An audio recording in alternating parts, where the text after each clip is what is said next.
Over 3,000 years ago, my ancestors set out on a journey.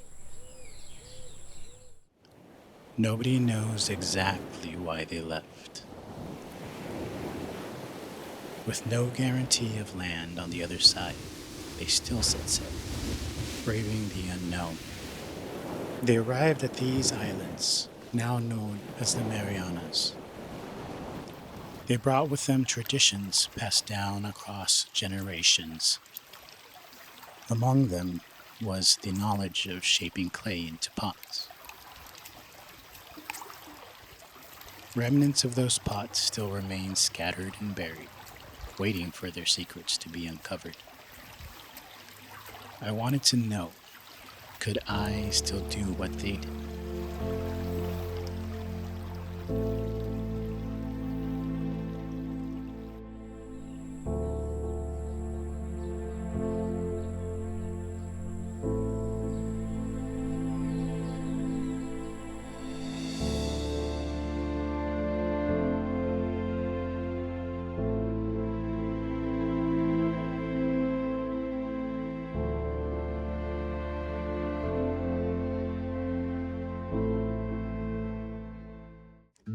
I try to picture it. Days at sea, nothing on the horizon, trusting in the seafaring knowledge passed down by those who came before them, on a journey nobody was certain would even succeed.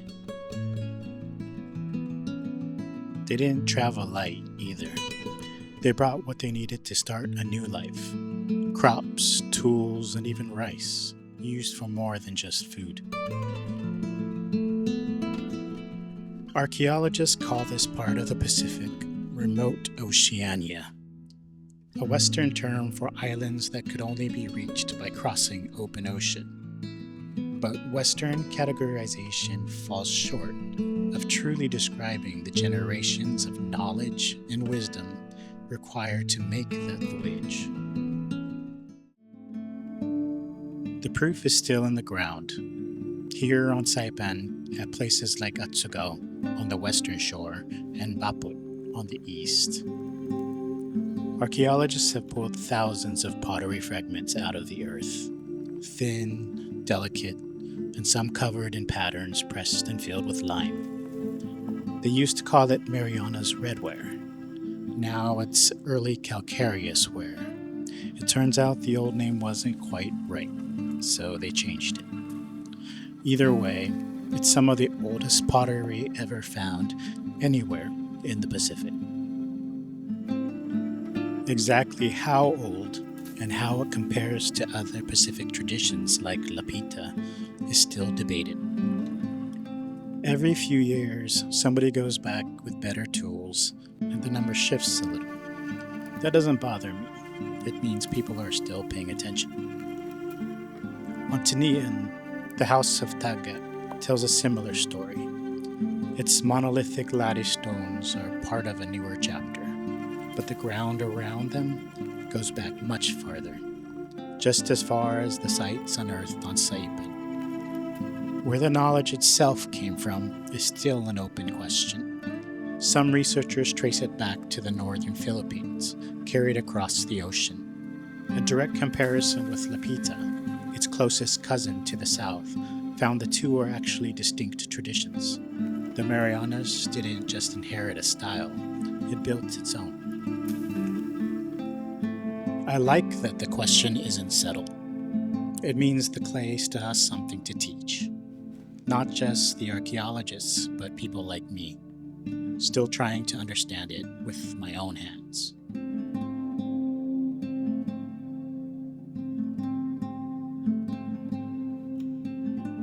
And over time, the pottery changed, getting thicker, simpler, built for daily survival. But when Spanish colonization hit, the whole rhythm broke. The specialized knowledge that had crossed thousands of miles of open ocean didn't vanish overnight, but within a few generations. The thread was cut. Most Chamorros today, myself included until recently, don't know the scale of what was lost. We know lattice stones, we know legends, but the pottery, the everyday object that survived longer than almost anything in the archaeological record, barely registers. That knowledge didn't disappear. It's sitting in academic journals, in site reports, in museum drawers. Technically available, but out of reach for most of the people whose ancestors actually made it. So I decided to try closing that gap myself. Not as an expert, I've taken exactly one ceramics class in my life, but maybe that's the point. If I can learn to do this, anyone can.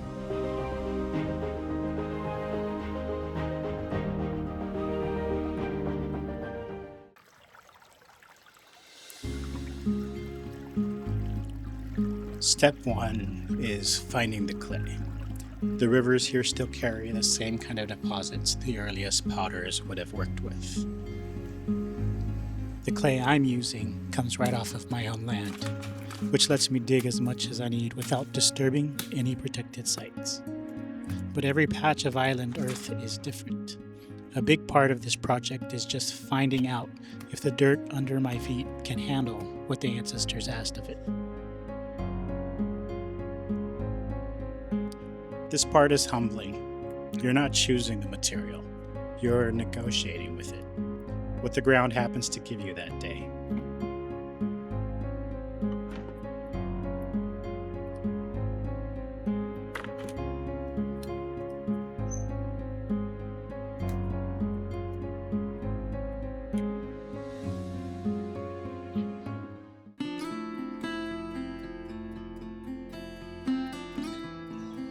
Once it's out of the ground, the real work starts. Processing.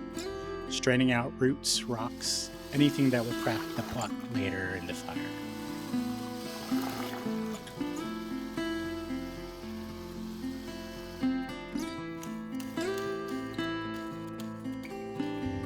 I'll be upfront about some things. I use modern tools and techniques where the material demands it. My source clay needs water levigation to be workable at all. And that exact process isn't archaeologically confirmed for the ancient Marianas. It's simply what this particular clay requires. Some parts of this process are a reconstruction, not a reenactment.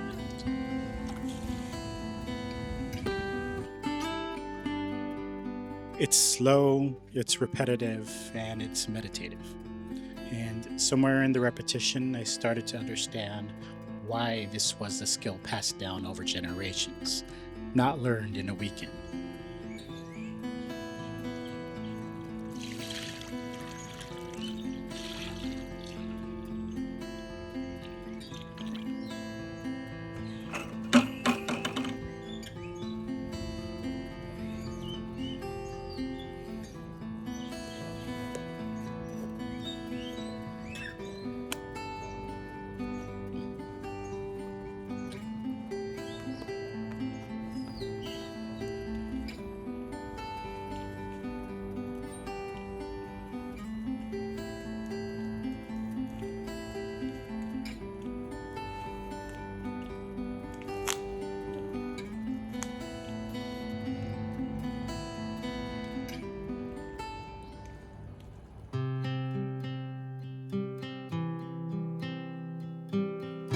Next is temper, crushed coral or volcanic sand.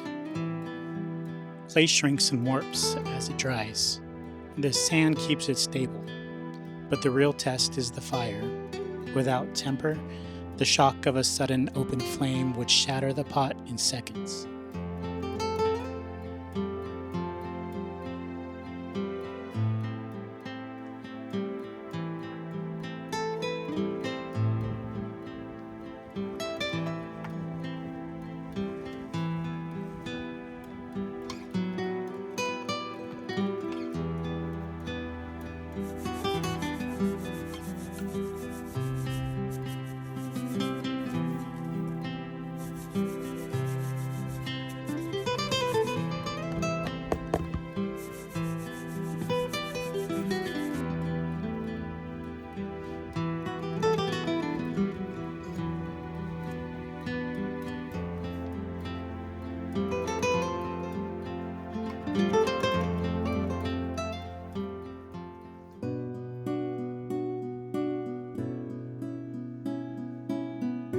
then forming. This is where I try to follow what the archaeological record shows: hand-built coil and paddle techniques, no wheel.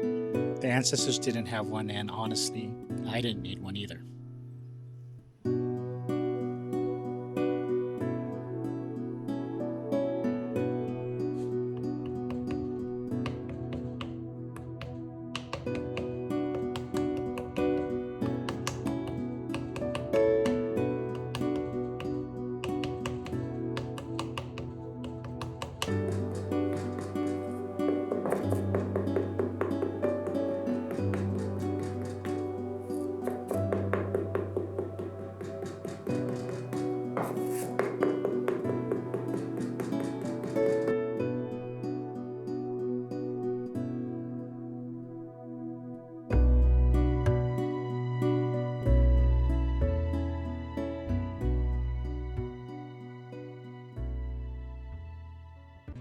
I tried stamping and lime-filled incising, the way the earliest decorated pottery here was made, pressing tools into the surface, filling the lines with white lime for contrast.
Then the pot has to dry, slowly, evenly, or it cracks before it even sees the fire.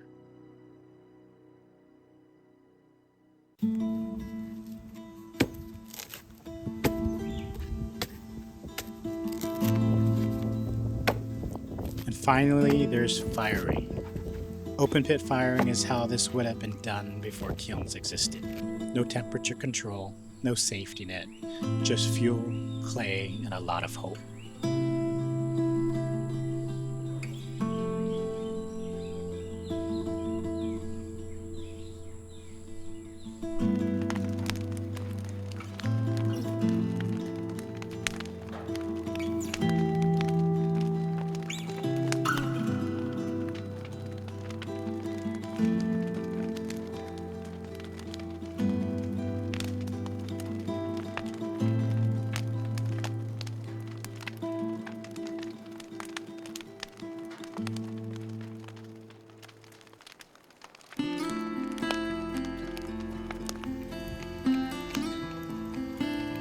Open firing isn't just throwing wood on a pile. It's an active balancing act. Without kiln walls to trap heat, you're reading the fire constantly, listening for the sharp pop of trapped moisture, watching the flame color, and shifting fuel to keep the heat even. Push the temperature up too fast, and thermal shock shatters the pot in seconds. Let it drop too quickly, and the clay never actually hardens into real ceramic.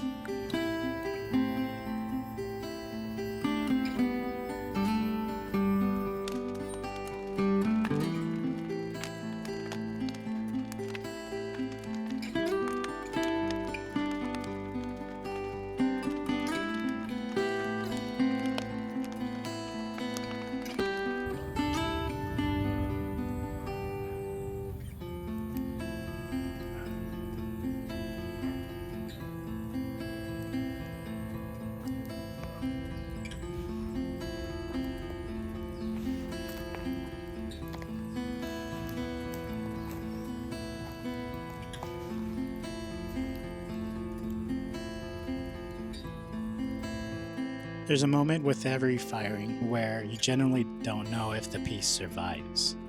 That uncertainty, I think that's the closest I've come to actually feeling what this tradition might have meant to the people who depended on it.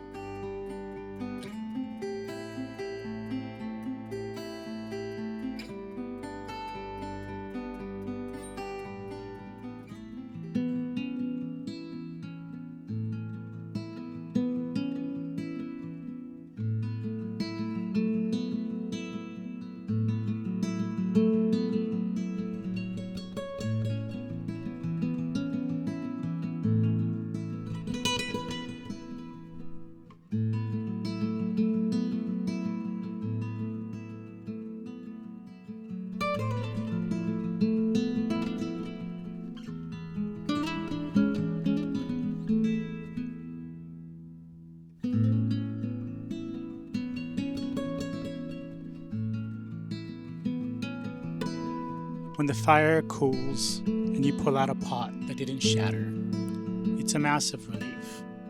But in the ancient Marianas, pulling it from the coals was only part of the story. If you put lime in the clay before firing, the heat ruins it. So the ancestors waited until the pot was cold, rubbing crushed coral lime deep into those stamped patterns. Wiping away the excess, you see the design jump out at you for the first time. That contrast, red earth and white coral, isn't just decoration. It's the island itself printed on the clay. Holding this finished piece, I realized this knowledge was never truly lost. It was just sitting on the earth, waiting for us to pick it back up. When the fire finally cools, and you pull out something that didn't break, it's hard to describe. It's just a pot, but it's also me piecing together what has been lost. This journey isn't over. It's a first step. Proof that someone with curiosity, persistence, and some evidence-based research can actually bring a tradition back to life. And if I can learn it, then maybe it doesn't have to stop with me. The question isn't just whether this can be relearned. It's how many people get the chance to learn it. That's what I want to build next. Workshops, community classes, something that puts this back into people's hands instead of behind glass. They left us clay, sand, and fire, and that's enough.